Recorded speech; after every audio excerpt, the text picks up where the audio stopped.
Singapore മുതൽ Tanzania വരെ 4500 കോടി രൂപയുടെ കയറ്റുമതി ഇന്ത്യ നടത്തിക്കഴിഞ്ഞു.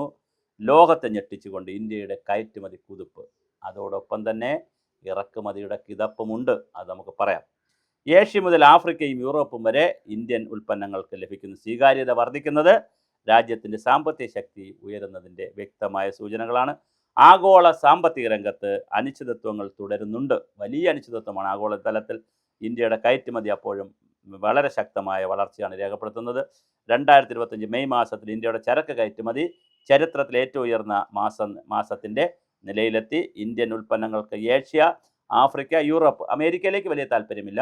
ഈ ഏഷ്യൻ രാജ്യങ്ങളിലേക്കും ആഫ്രിക്കൻ രാജ്യങ്ങളിലേക്കും യൂറോപ്യൻ രാജ്യങ്ങളിലേക്കും വലിയ പിന്തുണയാണ്, ഡിമാൻഡാണ് നമുക്ക് ലഭിക്കുന്നത്. മെയ് മാസത്തിൽ ഇന്ത്യയുടെ ചരക്ക് കയറ്റുമതി $45 ബില്യൺ ഉയർന്നു.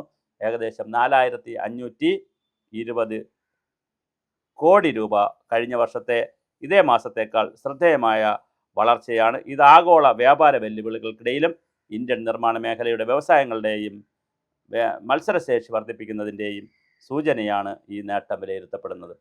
കയറ്റുമതി വളർച്ചയിൽ ഏറ്റവും വലിയ സംഭാവന നൽകിയത് സിംഗപ്പൂർ, ടാൻസാനിയ, ശ്രീലങ്ക, ദക്ഷിണാഫ്രിക്ക, ഇറ്റലി തുടങ്ങിയ രാജ്യങ്ങളാണ്. ഈ രാജ്യങ്ങളിലേക്കുള്ള ഇന്ത്യൻ ഉൽപ്പന്നങ്ങളുടെ കയറ്റുമതി ഇരട്ടയക്കത്തിലും ചിലയിടങ്ങളിൽ അത് വളരെ വലിയ തോതിലും മാറിയിട്ടുണ്ട് എന്നുള്ളതാണ്. പരമ്പരാഗത വിപണികൾക്ക് പുറമെ പുതിയ രാജ്യങ്ങളിലും ഇന്ത്യ ശക്തമായ കാര്യങ്ങൾ ചെയ്യുന്നു.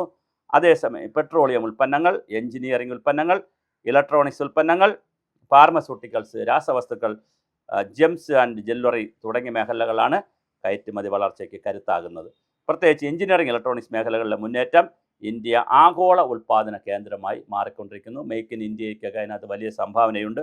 അമേരിക്ക, UAE, ചൈന തുടങ്ങിയ വ്യാപാര പങ്കാളികളായുള്ള വ്യാപാരവും മികച്ച പ്രകടനം കാഴ്ചവെച്ചു. ചില വിപണികളിൽ വളർച്ച മിതമായിരുന്നെങ്കിലും മൊത്തത്തിൽ ഇന്ത്യൻ ഉൽപ്പന്നങ്ങളോടുള്ള ആഗോള ആവശ്യം ശക്തമായി തുടരുകയാണ്. അതേസമയം ഇറക്കുമതിയും ഗണ്യമായി ഉയരുന്നുണ്ട്. അതൊരു വലിയ ഒരു നെഗറ്റീവ് ആസ്പെക്റ്റും കൂടിയുണ്ട്. ക്രൂഡ് ഓയിൽ, സ്വർണം, ഇലക്ട്രോണിക്സ് ഉൽപ്പന്നങ്ങൾ എന്നിവയുടെ ഇറക്കുമതി വർദ്ധിച്ചതോടെ രാജ്യത്തിൻ്റെ വ്യാപാര കമ്മിയും കൂടിയിട്ടുണ്ട്. വ്യാപാരമിച്ചവും കൂടുന്നു, വ്യാപാര കമ്മിയും അതുപോലെ തന്നെ ഉയർന്നു. കയറ്റുമതി വളർച്ചയുടെ വേഗത ഇന്ത്യയുടെ വിദേശ വ്യാപാര മേഖലയ്ക്ക് ആത്മവിശ്വാസം നൽകുന്നുണ്ട്. ഏഷ്യ മുതൽ ആഫ്രിക്ക വരെയും യൂറോപ്പും ഇന്ത്യൻ ഉൽപ്പന്നങ്ങൾക്ക് ലഭിക്കുന്ന സ്വീകാര്യത വർദ്ധിക്കുന്നത് രാജ്യത്തിൻ്റെ സാമ്പത്തിക ശക്തി ഉയരുന്നതിന് വ്യക്തമായ സൂചനയാണ്. പുതിയ വിപണികളിലേക്കുള്ള വ്യാപനവും വ്യാപാര കരാറുകളും തുടർന്നാൽ ഇന്ത്യയുടെ കയറ്റുമതി മേഖല വരും മാസങ്ങളിലും കൂടുതൽ കരുത്താർജിക്കുമെന്ന് തന്നെയാണ് നമ്മൾ പ്രതീക്ഷിക്കുന്നത്. അപ്പോഴും സ്വർണവും പെട്രോൾ ഓയിലും അതുപോലുള്ള സാധനങ്ങളുടെ ഇറക്കുമതിയിൽ നമുക്ക് വലിയ വ്യാപാര കമ്മിയുണ്ട്, എന്നാൽ വ്യാപാര മിച്ചവുമുണ്ട്. ഒരു വശത്ത് പ്രതീക്ഷയുണ്ട്, മറുവശത്ത് പ്രതിസന്ധിയുമാണ്.